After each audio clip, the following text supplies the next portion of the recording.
సంక్రాంతి రోజుల్లో వాకిళ్లలో తీర్చిదిద్దే రంగవల్లులు కనువిందు చేస్తాయి. ముగ్గులు బియ్యపిండి కలిపి వేయాలి. అది చీమలకు ఆహారమై భూతదయను చాటుతుంది. ముగ్గుల మధ్యలో కుంకుమ, పసుపు, పుష్పాలు అలంకరించిన గొబ్బెమ్మలను లక్ష్మీదేవి రూపాలుగా భావిస్తారు. ఆడపిల్లలు గొబ్బెమ్మల చుట్టూ తిరుగుతూ పాటలు పాడుతూ సందడి చేస్తారు. భోగి రోజు సాయంత్రం భోగి పళ్ళు వేడుక జరుపుకుంటారు. రేగు పండ్లు, చిల్లర నాణేలు, పూలరేకులు కలిపి పిల్లల మీద పోసి ఆచారం పిల్లలకు రక్షణ కవచంలా భావిస్తారు. బంధుమిత్రులను పిలిచి పిల్లలకు హారతులిచ్చి ఆశీస్సులు అందజేస్తారు. హరిదాసుల తల మీద అక్షయపాత్ర ధరించి శ్రీహరి నామస్మరణ చేస్తూ ఇంటింటికి తిరుగుతుంటే గంగిరెద్దుల వారు సన్నాయి మేళంతో సందడి చేస్తున్నారు.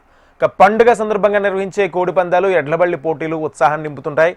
గాలిపటాలు ఆకాశాన్ని రంగులమయం చేసి స్వేచ్ఛగా అర్థం చెబుతాయి. సంక్రాంతి పిల్లలు పెద్దలందరికీ నూతన ఉత్తేజాన్ని నింపుతుంది.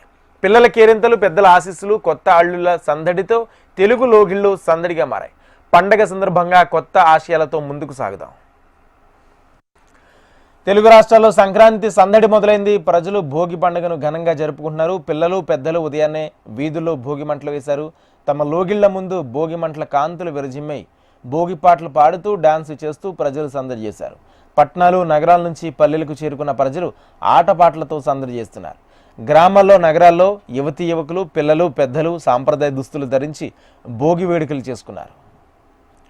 మహిళలు అందంగా రంగవల్లులు తీర్చిదిద్దారు. పోటీపడి మరీ రథం ముగ్గులు వేశారు. హరిదాసులతో పాటు అలంకరించిన బస్వన్నలు ఇంటింటికి వెళుతున్నాయి. పల్లెల్లో రైతులు, యువత భోగి పండుగను వైభవంగా జరుపుకుంటున్నారు.